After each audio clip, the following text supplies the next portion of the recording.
हम यहाँ पर पहले से ही पवित्र आत्मा के भाग 2 में हैं, लेसन नंबर 1 में हैं और हमें यहाँ पर निश्चय बहुत सी बातों को देखना है।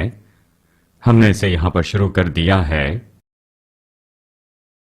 मैं आशा करता हूँ कि आपने अच्छे से एग्जाम लिखे हैं और अवश्य ही बहुत ही सरल थे।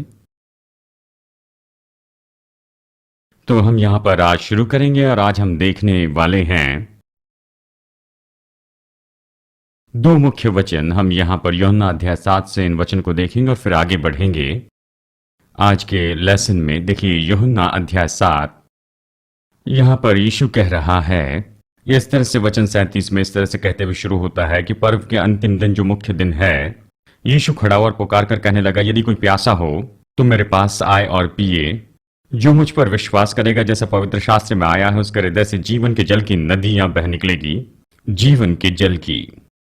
उसने वचन पवित्र आत्मा के विषय में कहा जिसे उस पर विश्वास करने वाले पाने पर थे, क्योंकि आत्मा अब तक न उतरा था, क्योंकि यीशु अब तक अपनी महिमा को न पहुंचा था। यानी यहाँ पर 2 मुख्य वचन है जिसे आज हम देखेंगे और ये वचन में बार बार वो आते जा रहा है और वह है प्यासा और उसे प्राप्त करना। यानी आज हम यहाँ पर चर्चा करेंगे कि कैसे हम प्राप्त कर सकते हैं ये पवित्र आत्मा। और इसके पहले कि हम उसमें जाए, मैं यहाँ पर एक बार फिर से इस बात के ऊपर जोर देना चाहता हूँ, इन 2 शब्दों पर। आप जानते हैं, जैसे हम इस पर चर्चा कर रहे थे, मैंने सोचा कि ये तो बहुत ही दिलचस्प है और खैर मैं आपको बताना चाहता हूँ, जब मैं छोटा था तब मेरी माँ टपरवेयर पार्टी किया करती थी। मुझे टपरवेयर ग्लास में कुछ भी पीना बिल्कुल पसंद नहीं था। मुझे उसकी गंध बिल्कुल ही पसंद नहीं थी, चाहे जो भी हो, मुझे वो बिल्कुल पसंद नहीं था। और ये तो दिलचस्प बात है कि न्यूज़पेपर में एक बहुत बड़ा आर्टिकल आया था कि टपरवेयर पार्टी वापस आ रही है। मुझे पता नहीं क्या उसके लिए कोई कमीशन मिलता है क्या या कुछ भी हो, लेकिन अचानक ये आते हैं और सब कुछ टपरवेयर पार्टी करने लग जाते हैं। और बस यही उदाहरण मैं आपको देना चाहता हूँ कि यदि आप टेक्सास की धूप में एक दिन बिताते हैं तो खैर 104 या 107 ऐसा होता है और 2 दिन तक आपको पानी भी नहीं मिलता है।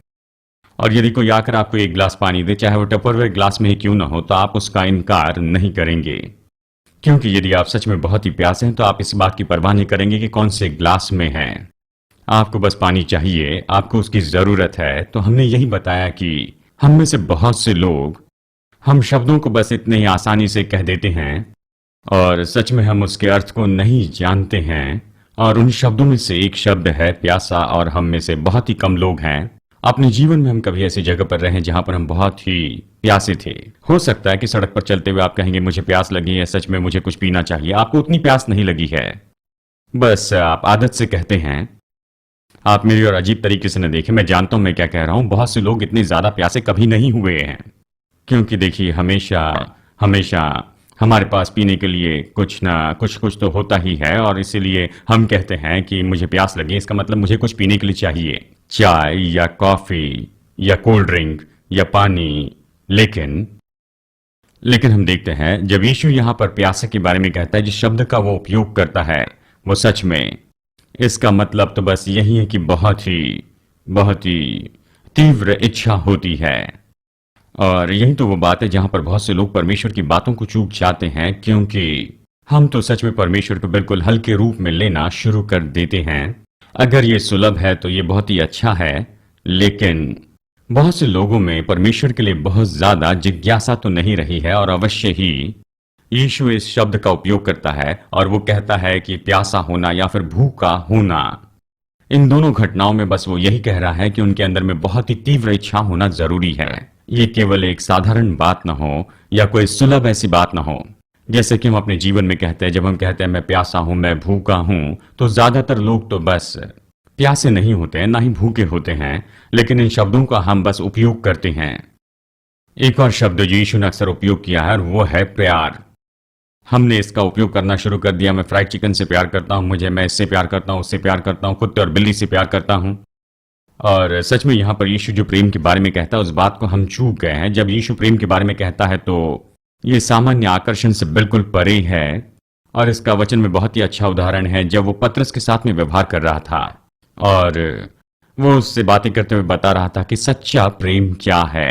खैर कुछ भी हो, आज हम इन 2 शब्दों के बारे में कह रहे हैं और हम में से ज्यादातर लोग तो इतने प्यासे नहीं होते हैं परमेश्वर के लिए भूखे नहीं होते हैं, जिसमें पवित्र आत्मा भी शामिल है, वो तो बस इसे कहते हैं और वो तो बस अपने जीवन में एक निश्चित सीमा रखते हैं कि परमेश्वर उनके जीवन में कितना काम कर सकता है, क्योंकि उन्होंने ये निश्चित किया है उस सब को जो परमेश्वर ने उनके लिए रखा है। मैं विश्वास करता हूं मसीह की देह में ये रवैया भी बदल रहा है और निश्चय आप सब लोग जो यहाँ हैं, आप यहाँ पर नहीं होते यदि आप परमेश्वर को अच्छे से जानने के लिए कोई इच्छा नहीं रखते थे तो। यानी आज हम प्यासे शब्द के बारे में चर्चा करेंगे और साथ ही स्वीकार करने के शब्द के बारे में चर्चा करेंगे। और ये स्वीकार करना, इस शब्द का जो अर्थ है बस यह है कि उसे अपने लिए ले लेना। और मैं सोचता हूं कि हमने इस उदाहरण का उपयोग किया है। वो एक धनी व्यक्ति जिसके पास में एक रसोइया था और उसके घर में वो मेहमान को बुलाता है। और आज हम बस इसी के बारे में चर्चा करने वाले, हम देखने वाले कि कैसे हम उसे खुद के लिए लेते हैं, पवित्र आत्मा को हम कैसे स्वीकार करते हैं, और अलग अलग तरीकों से हम देखेंगे, इस पर चर्चा करेंगे। जानते हैं ये तो बस शायद हो सकता है ये आप लोगों के लिए उतना ज्यादा उपयोगी ना हो, लेकिन आगे जाकर भविष्य में किसी की सेवा में काम आएगा। इस क्लास में हम यही तो करना चाहते हैं, केवल पवित्र आत्मा के बारे में जानकारी नहीं देना चाहते और कैसे दूसरे लोगों की सेवा करनी है ये बताते हैं और कैसे हम इस भाग में प्रभावित हो सकते हैं। यहाँ प्रेरित अध्याय 1 में यहाँ पर बस यीशु ये तो सब बता रहा था, वो इस पृथ्वी को छोड़ के जाने के लिए तैयार हो रहा था और वो यहाँ पर बताता है प्रेरित अध्याय 1 में, यहाँ वचन 4 में और फिर से वचन 8 में, उनसे मिलकर उन्हें आज्ञा दी, यरूशलेम को न छोड़ो परंतु पिता के उस प्रतिज्ञा के पूरे होने की तुम बाट जोहते रहो जिसकी चर्चा तुम मुझसे सुन चुके हो। क्योंकि यूहन्ना ने तो पानी से बपतिस्मा दिया, पर थोड़े ही दिनों के बाद तुम पवित्र आत्मा से बपतिस्मा पाओगे। और फिर वचन 8, परंतु जब पवित्र आत्मा तुम पर आएगा तब तुम सामर्थ पाओगे और तुम यरूशलेम और सारे यहूदिया और सामरिया में और पृथ्वी की छोर तक मेरे गवाह होगे। अब देखिए, चलिए और 4 वचन यहां पर पढ़ते हैं इसके पहले कि हम आगे बढ़ें। अध्याय 2 और शुरू के 4 वचन। और जब पेंतिकुस्त का दिन आया तो वे सब एक जगह इकट्ठे थे। एकाएक आकाश से बड़ी आंधी किसी सनसनाहट का शब्द हुआ और उससे सारा घर जहां वो बैठे थे गूंज उठा और उन्हें आग किसी जीभ में फटती हुई दिखाई दी और उनमें से हर एक पर आ ठहरी। वे सब पवित्र आत्मा से भर गए और जिस प्रकार आत्मा ने उन्हें बोलने की सामर्थ दी वे अन्य भाषा बोलने लगे। अब अध्याय 1 के वचन 12 में वापस चलते हैं। तब वे जैतून नामक पहाड़ से जो यरूशलेम के निकट एक सप्त के दिन की दूरी पर है, वो वहां से यरूशलेम को लौट आए। और वे वहां पहुंचे तो उस ऊपरी अटारी पर गए जहां पतरस और ये सभी लोग वहां पर थे। और फिर वचन 14, ये सब कई स्त्रियां और यीशु की माता मरियम और उसके भाइयों के साथ एकचित होकर प्रार्थना में लगे रहे। अब देखिए यहाँ पर यही तो ये पहला पॉइंट है जो मैं स्वीकार करने के बारे में बताना चाहता हूं। पवित्र आत्मा के लिए कि हमें प्रार्थना करके प्रभु की राह देखनी है। अब मुझे तो ये कहना होगा जैसे कि हम पॉइंट्स को बताते हैं। मैं जानता हूं कि ये वचन जो हम यहां देख रहे हैं ये लिखे गए हैं उन लोगों को जिन्हें पवित्र आत्मा इस तरह पहले कभी नहीं दिया गया था और ऐसा होने के लिए उनको राह देखना पड़ा। अब हम जानते हैं कि पवित्र आत्मा तो पहले से दे दिया गया है, वो पेंतिकोस्त के दिन आया और परमेश्वर ने उससे उठा नहीं लिया है। तो हम जानते हैं कि ये तो बिल्कुल वैसे ही वो चित्र नहीं है और ये वचन जो हम यहाँ पर पढ़ रहे हैं, लेकिन ये सिद्धांत जो यहाँ पर बताए गए हैं ये तो आज भी व्यवहारिक है। और सामान्य रूप में ये सिद्धांत है कि बस प्रभु की राह देखते रहें प्रार्थना में। मुझे लगता है कि हम ऐसे युग में रह रहे हैं जहां पर सब कुछ चाहते थे कि ये कल ही हो जाए और ऐसा नहीं लगता कि वहां उनमें कुछ भी ये रवैया है कि कई बार हमें समय बिताना पड़ता है प्रभु की राह देखते हुए। और फिर और ज्यादा से ज्यादा तो बस इस बात को ये दिखाता है, ये दर्शाता है कि आपकी इच्छा क्या है। ये इसी के बारे में कहता है कि जो भूखे है, जो प्यासे, और फिर से मैं कहूं ये तो बस तीव्र इच्छा के बारे में कहता है। जब आप सच में कुछ चाहते हैं तो उसे पाने की राह देखने में आपको कोई समस्या नहीं होती है। देखिए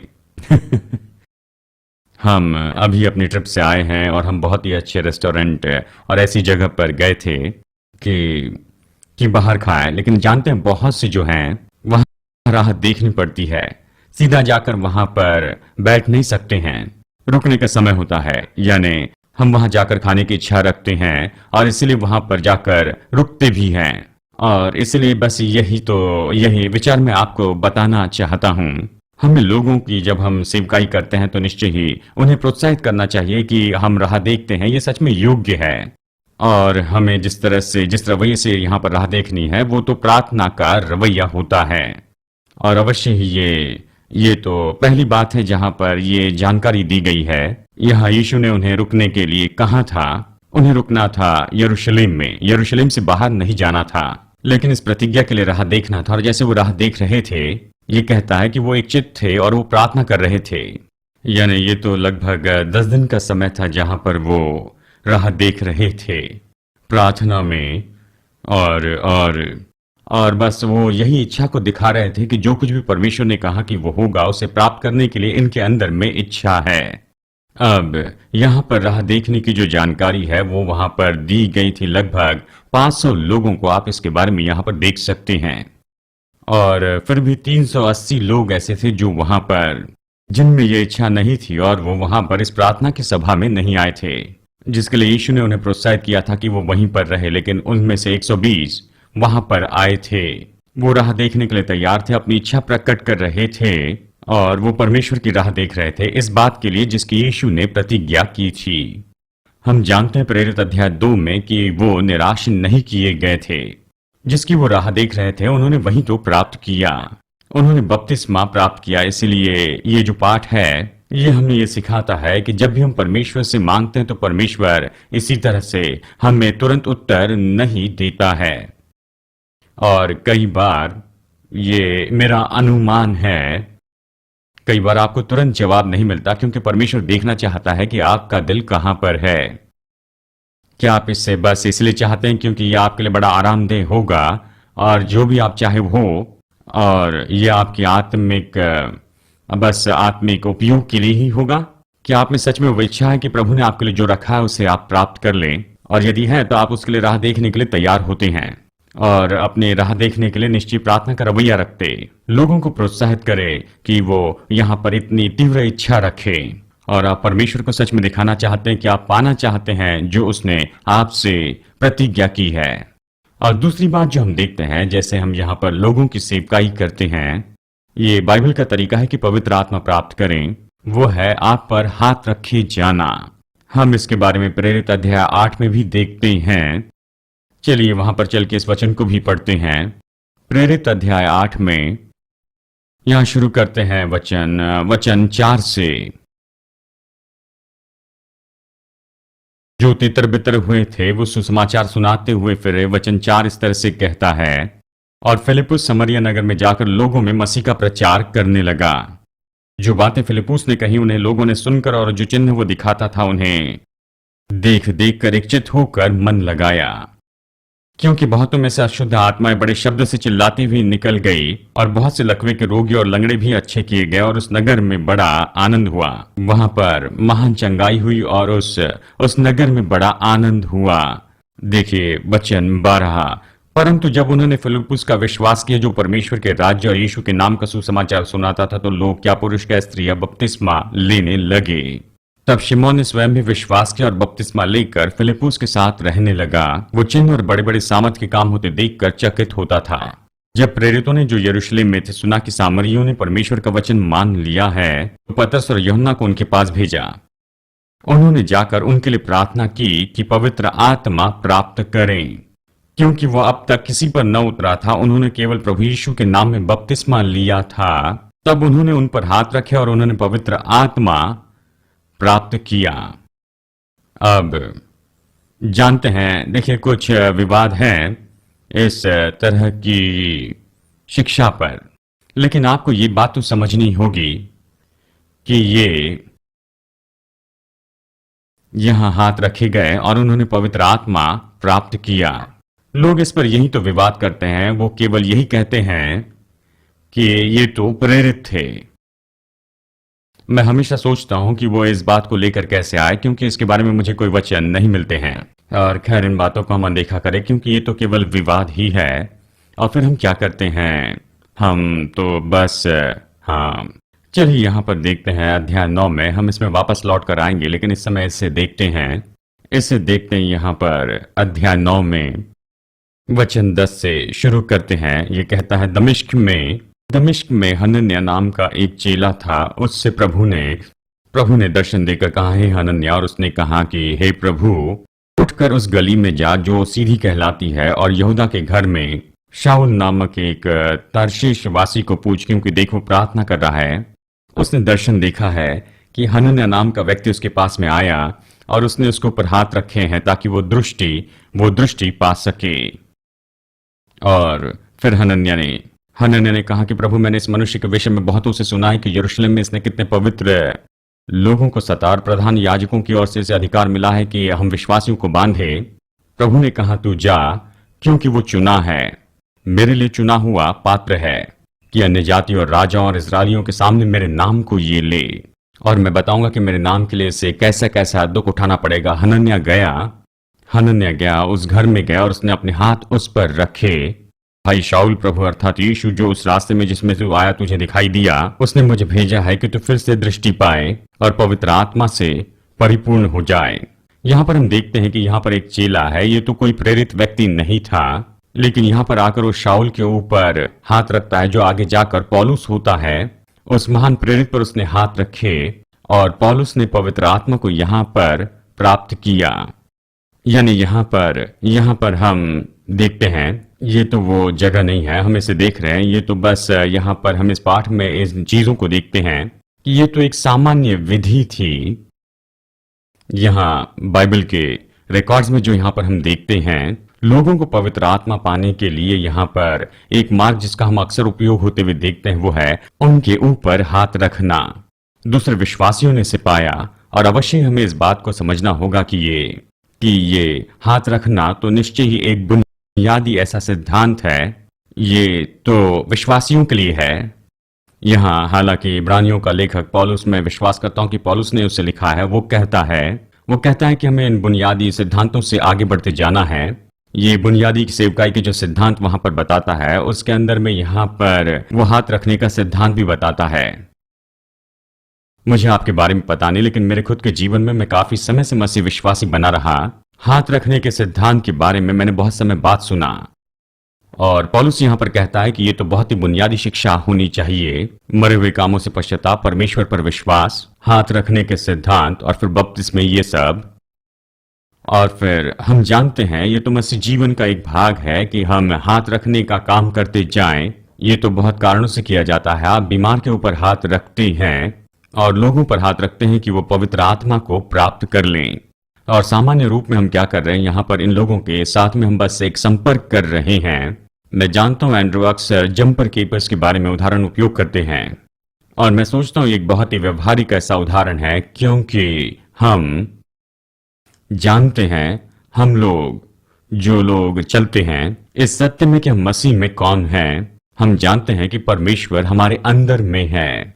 हमारे अंदर वही आत्मा है जिसने मसीह को मुर्दों में से जिलाया है। हम तो बस एक तरीके से एक पात्र है कि परमेश्वर की सामर्थ हमारे द्वारा खोली जाए, और इसे खोलने का एक तरीका है कि हम हाथ रखने का काम करें। हम क्या करते हैं जब लोगों की सेवकाई करते हैं कि वो पवित्र आत्मा प्राप्त करें, हम उन पर हाथ रखते हैं, अपने विश्वास को खोलते हैं, और उस अभिषेक को जो हमारे अंदर होता है कि उसे चार्ज करे जो कुछ भी उनके अंदर में हो रहा है। और निश्चय बाइबल का तरीका है कि इस माध्यम से लोग पवित्र आत्मा प्राप्त करें, और जैसे हम इसमें से होकर जाते हैं, हम लोगों की सेवकाई करते हैं। जैसे कि प्रार्थना में परमेश्वर की राह देखनी है, और जैसे मैंने आपको पहले बताया, तो ये एक निश्चित समय नहीं है। ये तो बस ये दिखाना है कि परमेश्वर की ओर से हम कुछ पाना चाहते हैं, और फिर हम लोगों पर हाथ रखते हैं, और वो पवित्र आत्मा का बपतिस्मा प्राप्त करते हैं। अब तीसरा तरीका यहाँ पर प्रेरित अध्याय 10 में है, और यहाँ हम देखते हैं कर्नेलियुस की ये कहानी। और ये तो ऐसा व्यक्ति, ये कहा जाता है कि ये एक सूबेदार था, ये एक धर्मी व्यक्ति था, वो प्रभु का भय मानता था। वचन 2 यही तो कहता है। ये भक्त था, और सारे घराने समेत परमेश्वर का डर मानता था, और यहूदी लोगों को बहुत दान देता था, बराबर परमेश्वर से प्रार्थना करता। ये भला व्यक्ति था, लेकिन प्रभु को नहीं जानता था। हाँ, ये तो परमेश्वर के बारे में जानता था, देखिए वो तो ये उस कैटेगरी में है जहां पर आज बहुत से धार्मिक लोग फिट होते हैं। यह अच्छा व्यक्ति था। वो इच्छा तो रखते थे लेकिन वो परमेश्वर को नहीं जानता था। और देखिए यही तो हुआ था। उसने दिन के तीसरे पहर के निकट दर्शन में स्पष्ट रूप में देखा और फिर प्रभु ने उसे जवाब दिया। उसने कहा, तेरे दान और तेरी प्रार्थना मेरे सामने है, और अब याफा में मनुष्य भेजकर शिमोन को, जो पतरस कहलाता है, बुलवा भेज। वो शिमोन चमड़े का धंधा करने वाले के यहाँ अतिथि है, जिसका घर समुद्र के किनारे है। वो तुम्हें बताएगा क्या करना है। जब वो स्वर्गदूत जिसने उसे ये बातें बताई थी चला गया, तो उसने दो सेवकों को अपने पास में बुलाया जो उसके पास उपस्थित रहते थे। उनमें से एक सिपाही को उसने बुलाया और उसने उसे याफा भेजा। इस बीच यहां पर पतरस झपकी ले रहा था और वो भोजन का सपना देख रहा था और उसने प्रभु से दर्शन पाया। अब देखिए वचन 19। पतरस तो उस दर्शन पर सोच ही रहा था कि आत्मा ने उससे कहा, देख, 3 मनुष्य तेरी खोज में हैं। अतः उठकर नीचे जा और निसंकोच उनके साथ हो ले, क्योंकि मैंने उन्हें भेजा है। तब पतरस ने उतरकर उन मनुष्यों से कहा, देखो, जिनकी खोज तुम कर रहे हो, मैं वही हूं। तुम्हारे आने का कारण क्या है? उन्होंने कहा, कर्नेलियुस, जो सूबेदार है, जो भक्त है, जो धर्मी और परमेश्वर से डरने वाला और सारी यहूदी जाति में सुनामी मनुष्य है, उसने पवित्र स्वर्गदूत की ओर से निर्देश पाया कि तुझे अपने घर बुलवाएं। तब उसने उन्हें भीतर बुलवाकर उनकी पहुनाई की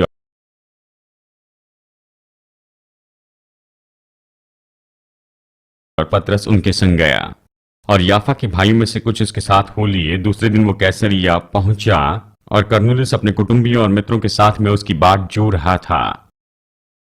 जब पतरस भीतर आ रहा था तो कर्नेलियुस ने उसके भेंट की और उसके पांव पर गिरकर उसे प्रणाम किया, परंतु पतरस ने उठाकर कहा, खड़ा हो, मैं भी तो मनुष्य ही हूं। और उसके साथ बातचीत करता हुआ भीतर गया और बहुतों को वहां पर उसने उपस्थित देखा। उसने कहा, तुम जानते हो कि यहूदियों के लिए अन्य जाति से संगति करना या उनके यहाँ जाना यहूदी के लिए धर्म है, परंतु परमेश्वर ने मुझे बताया कि किसी मनुष्य को अपवित्र या अशुद्ध न कहूं। इसलिए मैं जब बुलाया गया तो बिना कुछ कहे चला आया।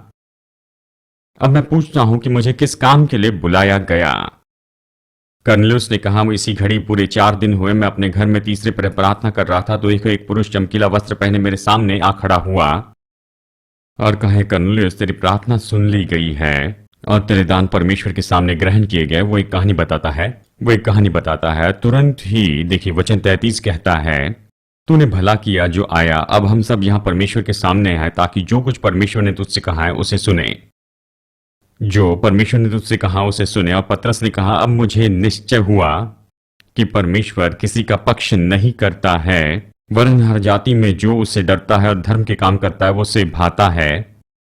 जो वचन उसने इस्राएलियों के पास भेजा जब उसने यीशु मसीह के द्वारा शांति का सुसमाचार सुनाया, वो वचन तुम जानते हो, जो यूहन्ना के बपतिस्मा के प्रचार के बाद गलील में आरंभ होकर सारे यहूदिया में फैला। ये गलील से आरंभ हुआ और सारे यहूदिया में फैला। परमेश्वर ने किस रीति से यीशु नासरी को पवित्र आत्मा और सामर्थ से अभिषेक दिया कि भलाई करता फिर और जो सब शैतान के सताए हुए थे उन्हें आजाद किया। वो प्रचार करता है। यहां पर वो वचन बताता है। अब आइए चलते हैं वचन 44 में। जब पतरस से बातें कह रहा था कि पवित्र आत्मा सब सुनने वालों पर उतरा और जितने खतना किए हुए वहां थे वो सब चकित हुए।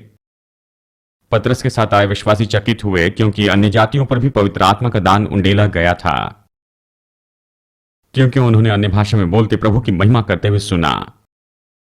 तब पतरस ने कहा, क्या कोई जल की रोक कर सकता है कि ये बपतिस्मा न पाए? इन्होंने हमारे समान ही पवित्र आत्मा पाया है। तब उसने आज्ञा दी कि यीशु के नाम में बपतिस्मा दिया जाए, और फिर उन्होंने विनती की कि वो उनके साथ और कुछ दिन रहे। और तीसरा तरीका है जिससे लोग बपतिस्मा पाते हैं, वो है वचन सुनना, प्रभु का वचन।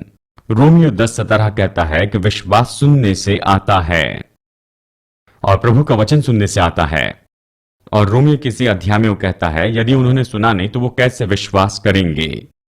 यानी यहां पर हमें सेवा करनी ही है, लोगों के लिए प्रभु का वचन बताना है। और ये तो हमारे जीवन के लिए सच में बहुत ही महत्वपूर्ण हो गया है। ऐसे कुछ अनुभव जो हमने शुरू के दिनों में प्राप्त किए हैं। हमारी पड़ोस में एक बहन थी जिन्होंने पवित्र आत्मा का बपतिस्मा पाया, और वो तो बस इससे बहुत ही खुशी से भर गई। और हम तो देखा जाए तो उस समय हम सक्रिय रूप में प्रभु की सेवा भी नहीं कर रहे थे, लेकिन हम कलीसिया में इतने समय थे कि जानते थे ये जो बैप्टिस्ट हैं ये बताते हैं कि हमें वही करना है जो वचन कहता है। खैर, जो कुछ भी हम कहते हैं उसके लिए वचन की बुनियाद होनी चाहिए। खैर, जो भी वो प्रचार करते हैं उसके अनुसार नहीं करते हैं, लेकिन वो वचन की बुनियाद देते हैं। तो ये बहन इस अनुभव के कारण बहुत ही उत्साहित हुई थी और वो उत्साहित थी और चाहती थी कि लिंडा भी इस अनुभव को पाए। तो लिंडा ने उससे कहा कि ठीक है, मुझे इसे वचन से दिखाओ। हम में इतनी समझते कि सब कुछ वचन पर आधारित होना चाहिए, और उसने कहा मुझे इसके बारे में कुछ भी पता नहीं, लेकिन बस यही कहूंगी कि ये तो बहुत ही अद्भुत है। वो रोमांचित हो गई थी, लेकिन वो तो ये हम पर प्रभाव नहीं डाल सका, क्योंकि वो हमें वहां पर वचन में नहीं ले जा सकी और हमें नहीं दिखा पाई कि ये तो बाइबल का ही अनुभव है। और परिणाम स्वरूप ये हुआ कि हम कई साल तक इस अनुभव से दूर रहें। और इस बपतिस्मे को पाने के बाद में हमने उस बहन के साथ में ये जो अनुभव था इसके बारे में सोचा।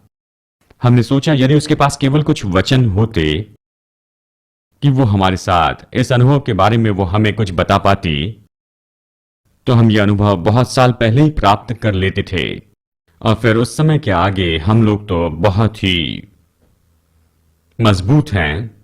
मैं कहता हूं जब आप लोगों की सेवा करते हैं पवित्र आत्मा का बपतिस्मा पाने के लिए, और आपको निश्चय उन्हें वचनों से इतना भर देना चाहिए जो कि इस घटना के साथ में वहां पर हुआ था। और यानी यहां पर हमने बहुत से वचन आपको बताए हैं, और इसके बारे में अगले लेसन में हम और ज्यादा देखेंगे। लेकिन इस बात को जान ले, विश्वास सुनना और प्रभु के वचन के सुनने से आता है। इसलिए कोई भी विषय जो मसीह जीवन में होता है उसके लिए वचन की बुनियाद होनी ही चाहिए कि लोग निश्चय इसे सुने और उस पर आधारित होता कि विश्वास आ सके कि वो ले जो परमेश्वर ने हमें दिया है अनुग्रह से। और इसलिए हम देखते हैं कि ये बहुत ही महत्वपूर्ण है यहां पर। और पतरस ने तो बस यही किया कि उसने आकर वचन का प्रचार किया और उन्होंने न्यायजन पाया और वो पवित्र आत्मा के बपतिस्मा पाए, बस एक ही समय में।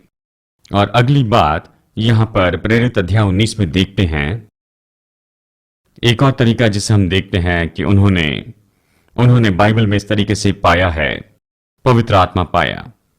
यहां पर प्रेरित अध्याय 19 में जब अपुल्लोस कुरिन्थुस में था तो पौलुस ऊपर के सारे प्रदेश से होकर इफिसुस में आया और वहां कुछ चेलों को देखकर उनसे कहा, क्या तुमने विश्वास करते समय पवित्र आत्मा पाया?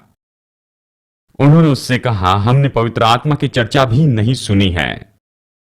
उसने उनसे कहा, तो फिर तुमने किसका बपतिस्मा लिया? उन्होंने कहा, यूहन्ना का बपतिस्मा हमने लिया है। यूहन्ना ने यह कहकर मनफिराव का बपतिस्मा दिया कि जो मेरे बाद आने वाला है वो, यानी अर्थात यीशु पर विश्वास करना। यह सुनकर उन्होंने प्रभु यीशु के नाम में बपतिस्मा लिया। जब पौलुस ने उन पर हाथ रखे, पवित्र आत्मा उन पर उतर आया, वो अन्य भाषा में बोलने लगे और भविष्यवाणी करने लगे। अब सामान्य रूप में ये तो कॉम्बिनेशन है उन दो तरीकों का जो हमने पहले देखा है, वो है वचन सुनना और उन पर हाथ भी रखे गए। और मैं व्यक्तिगत रूप में विश्वास करता हूं कि ये बात पवित्र आत्मा का बपतिस्मा पाना तो ये निश्चित सामान्य बात हो। आप लोगों को वचन बताएं और उसके बाद में उन पर हाथ रखें। जैसे मैं कहता हूं यदि कोई सामान्य बात हो तो निश्चय ये सामान्य बात होनी चाहिए। और मैंने देखा है कई साल से लोगों की सेवकाई करते हुए यहां पवित्र आत्मा के बारे में हमने निश्चय बहुत से परिणाम देखे हैं। जी, सबसे पहले हम तो उन्हें वचन ही बताते हैं जो ये दिखाता है कि ये बाइबल का अनुभव है जो परमेश्वर ने अपने संतानों के लिए रखा हुआ है, और फिर उनके ऊपर में हम हाथ रखते हैं। और ये तो कहिए बस इसी तरह की बात है कि जैसे हम अपने अंदर के अभिषेक को खोलते हैं ताकि उनके अंदर की बातों को हम प्रोत्साहित कर सकें और वो इसे पाते हैं। यानी सामान्य रूप में ये दोनों का कॉम्बिनेशन है। और मैं इसके ये बात जोड़ना चाहता हूं इसमें, वो ये है कि आगे का प्रकाशन पाने के लिए हमें खुद को खुला रखना चाहिए कि जो कुछ सिखाया जा रहा है उस पर। अब वचन 2 तो बहुत ही दिलचस्प ऐसा वचन है और यदि किसी को इस तरह से सिखाया गया है, खास करके डिनोमिनेशन में ये सवाल पूछे जाते हैं, और ये तो ऐसा सवाल है जो पौलुस से निश्चय पूछा जाना चाहिए। और आप कहेंगे कैसे जानेंगे कि ये विश्वासी? अगर आप नए नियम का अध्ययन करते हैं, आप पाएंगे कि जब भी चेला इस शब्द का उपयोग होता है तो आप पाएंगे ये यीशु के पीछे चलने वाले के बारे में कहता है। जानते हैं, बस जल्दी से एक साइड नोट है। एक तरह से आप इस बात को देख सकते हैं, और हमने यहां पर प्रेरितों के काम में पौलुस के बदलाव के बारे में देखा, और उसके बाद में हमने हनन्याह के बारे में भी देखा है। और वचन यहां पर कहता है कि एक चेला था जिसका नाम था हनन्याह। वो पौलुस के पास भेजा गया। खैर खैर कुछ लोगों ने ये घटना देखी होगी हनन्याह और सफीरा के बारे में, लेकिन ये कहता है कि हनन्याह नाम का एक व्यक्ति था। ये दर्शाता है कि वो तो विश्वासी नहीं था। मैं ये कह रहा हूं, जब हम यहां पर चेला शब्द देखते हैं, नए नियम में इसका उपयोग हुआ, तो ये बिल्कुल 100% है कि ये व्यक्ति जो है वो यीशु का अनुयायी है। ये कहता है कि उसने वहां पर कुछ चेलों को देखा और उसने चेलों से पूछा कि क्या तुमने पाया है, तुम्हारे विश्वास के बाद पवित्र आत्मा पाया। अब जैसे पहले भी मैंने आपको ये बात बताई है, जब हमने न्यायजन पाया, चाहे इसे शब्दों में बोला हो या फिर इसे हमने कहा हो या फिर हम केवल इसे समझ गए हैं, सवाल तो यही था, क्या तुम यीशु को अपना उद्धारकर्ता और प्रभु ग्रहण करना चाहते हो? एक बार फिर से ग्रहण करना मतलब उसे स्वीकार करना है। और निश्चय जब हम में से बहुत से लोगों ने नया जन्म पाया, मैं जानता हूं जिन लोगों के बीच में मैं यात्रा करता हूं, मैं जिन लोगों में यात्रा करता हूं, उनमें से किसी ने मुझसे ये नहीं पूछा कि क्या तुम पवित्र आत्मा पाना चाहते हो। अब हम ये जानते हैं कि जब नया जन्म पाते हैं तब पवित्र आत्मा वो आप में वास करता है, क्योंकि वही है जिसने आपकी आत्मा को बिल्कुल नया बनाया है। बाइबल बहुत ही स्पष्ट है, यदि किसी में परमेश्वर की आत्मा नहीं है तो वो उसका नहीं है। हम जानते हैं जब हम नया जन्म पाते हैं तो परमेश्वर की आत्मा हमारे अंदर में वास करती है, लेकिन अक्सर ऐसा होता है, हम तो निश्चित जानते हैं कि वो हमारे भीतर में है, लेकिन हमने कभी पवित्र आत्मा से नहीं कहा, पवित्र आत्मा मैं तुझे स्वीकार करता हूं कि सामर्थ और समझ है कि मैं मसीह जीवन को किस तरह से जीऊं। ऐसे लोग नहीं कहते हैं। इन चेलों के साथ यहां पर बस यही तो हो रहा था। उन्हें पवित्र आत्मा के बारे में नहीं सिखाया गया था, और इसीलिए वो पवित्र आत्मा प्राप्त नहीं कर पाए, क्योंकि उनके पास में उसके लिए कोई ज्ञान नहीं था। पवित्र आत्मा के बारे में मैं तो नया जन्म पाया फंडामेंटल बैप्टिस्ट चर्च में, उसके तुरंत बाद मैं सदर्न बैप्टिस्ट चर्च में जुड़ गया। सदर्न बैप्टिस्ट चर्च में सक्रिय रूप में मैंने काम किया, लेकिन हमने कभी पवित्र आत्मा के बारे में नहीं सिखाया। हमने अन्य भाषा के बारे में नहीं सिखाया, हमने आत्मा के वरदान के बारे में नहीं सिखाया, कुछ भी हमने वहां पर नहीं सिखाया, और इसलिए पूरी तरह से मैं अनजान था। मैंने अपनी गवाही में संक्षिप्त में इसके बारे में बताया है इस साल की शुरुआत में ही। खैर ये उस समय की बात है जब मैं पास्टर था चर्च में, और मैं वचन ढूंढने लगा, और तब मैंने पवित्र आत्मा के बारे में सीखना शुरू किया, और फिर मैंने ज्ञान पाया, और फिर उसी के बाद में मैं पवित्र आत्मा का बपतिस्मा प्राप्त कर पाया। किसी ने मुझे इसके बारे में नहीं बताया। यानी हमें जरूरी है कि हम अगले प्रकाशन पाने के लिए तैयार हो जाएं। मैं खुश हूं कि मैं अगले प्रकाशन पाने के लिए बिल्कुल तैयार था।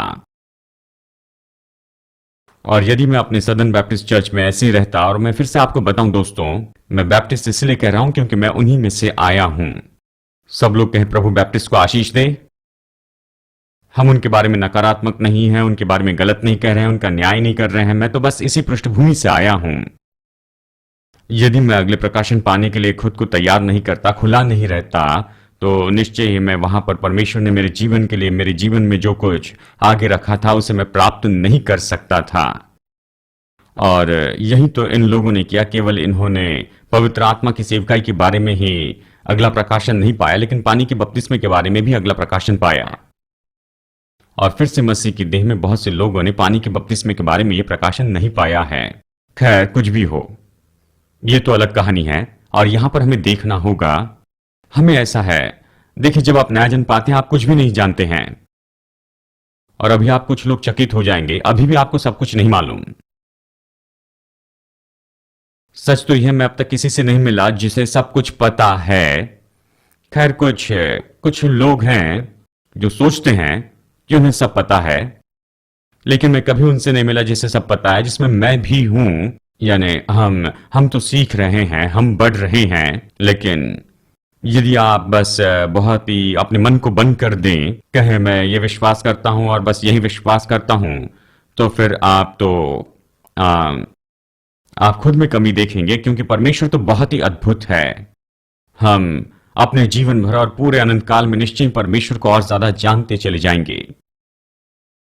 ये तो फिलिपियों का एक वचन है कि निश्चय हम आगे बढ़ते चले जाए, और यहां पर प्रेरित पौलुस जो है वो ये कहता है, प्रभु के साथ में 26 साल चलने के बाद में हमने प्रेरितों के काम अध्याय 9 में उसके बदलाव को देखा, और उसके बाद में हमने जाना कि उसने यहां पर आधा नया नियम लिख लिया है। 26 साल तक परमेश्वर के साथ में नजदीकी संबंध रखने के बाद में वो इस तरह से बस पुकार उठता है कि काश मैं उसे और जानता और उसके पुनरुत्थान की सामर्थ को जानता। पौलुस जैसे प्रेरित कहता है कि मुझे परमेश्वर को और अच्छा जानना है, यह मुझे नम्र बनाए रखता है। यह मुझे इस बात को याद दिलाने में मदद करता है कि परमेश्वर के ज्ञान में तो मैं बस केवल ऊपरी सतह पर मुझे आगे बढ़ते जाना है, लेकिन आपको अपने बक्से से बाहर आने की इच्छा रखनी ही होगी। कई साल तक मैं अपने बक्से से बाहर नहीं आया था। यदि किसी को मैं वो कहते सुनता जो मेरे बक्से के बाहर की बात है, तो बस सुनना बंद कर देता था। प्रभु का धन्यवाद, मैंने छुटकारा पाया। आमेन। मैं सोचता हूं आपने भी छुटकारा पाया, नहीं तो आप यहां पर नहीं होते। देखिए, जो कुछ भी हम सीखते हैं, जो कुछ भी विश्वास करते हैं, उस पर भरोसा रखना है। निश्चय साथ में हमें सीखने वाली आत्मा रखनी है, और इसका मतलब ये नहीं कि हम डगमगाने वाले हैं, जो विश्वास करते हैं उसके बारे में नहीं जानते हैं, अगले प्रकाशन पाने के लिए इच्छा रखते हैं। ठीक है, और फिर नंबर 5, इसके बारे में मांगे। और ये तो बहुत ही अद्भुत है, बहुत से लोग इससे चूक जाते हैं, और इसी कारण मैंने इसमें इसे जोड़ा है। आप ऐसे खड़े रहकर पेड़ के पत्ते के जैसे कुछ भी आपके सिर पर नहीं गिर सकता है। बाइबल कहती है लूका अध्याय 11 में वचन 9 से आगे, यीशु ने कहा, मैं तुमसे कहता हूं मांगो तो तुम्हें मिलेगा, ढूंढो तो पाओगे, खटखटाओ तो खोला जाएगा। जो मांगता है वो पाता है, जो ढूंढता है उसे मिलता है, और जो खटखटाता है उसके लिए खोला जाता है। यदि बेटा अपने पिता से रोटी मांगे तो क्या वो उससे पत्थर देगा? और यदि वो मछली मांगे तो क्या वो मछली के बजाय सांप देगा? और यदि वो अंडा मांगे तो क्या वो उससे बिच्छू देगा? देखिए, ये एक ऐसा वचन है, ये उन लोगों की सेवा करने में मदद करता है जो किसी अलग डिनोमिनेशन से आते हैं, जिनके पास में परमेश्वर के वचन के बारे में ज्यादा समझ नहीं होती है। ये तो निश्चय ऐसी बात है, और मैं इस बात को जानता हूं कि हम सब लोग इस बात को अच्छे से जानते हैं, लेकिन वो तो डरते हैं यदि वो अपने आप को वहां पर प्राप्त करने के लिए खोलते हैं तो शैतान से कुछ प्राप्त करेंगे। लोगों ने कई बार मुझसे इस तरह से कहा कि यदि यदि उस समय दुष्ट आत्मा मेरे अंदर चली जाए तो क्या आपने कभी यह सुना है? मैंने कहीं पर नहीं पढ़ा कि अन्य भाषा में दुष्ट आत्माएं बातें करती हैं। ये तो उनका मन का सोचने का ढांचा है कि यदि हम आत्मिक क्षेत्र में कुछ पाने के लिए अपने आप को खोलते तो शायद कुछ पा सकते हैं दूसरी आत्माओं से। खैर, ये जो वचन है इसे बहुत ही स्पष्ट करता है। यहां वचन 13 कहता है, यदि तुम बुरे होकर अपने बच्चों को अच्छी चीजें देते हो तो तुम्हारा पिता, स्वर्गीय पिता, उससे ज्यादा क्यों नहीं देगा? गौर कीजिए, उससे ज्यादा। यह तो निश्चय मुख्य कुंजी वचन है, और सामान्य रूप में वो वचन में हमें यह दिखा रहा है, यदि हम परमेश्वर से मांगते हैं पवित्र आत्मा, तो वो हमें दुष्ट आत्मा नहीं देने वाला है। यदि हम उससे उसकी कोई भी आशीष मांगते हैं या उसके वरदान मांगते हैं, हम तो बस वही प्राप्त करेंगे। परमेश्वर इसे देखेगा कि आपको कुछ अलग नहीं मिलेगा। लेकिन यह अजीब है कि बहुत से लोग नहीं मांगते हैं, और इस लेसन में हमने 5 बातों को देखा, और ये पूरे नहीं हैं, लेकिन ये तो कुछ ऐसे व्यवहारिक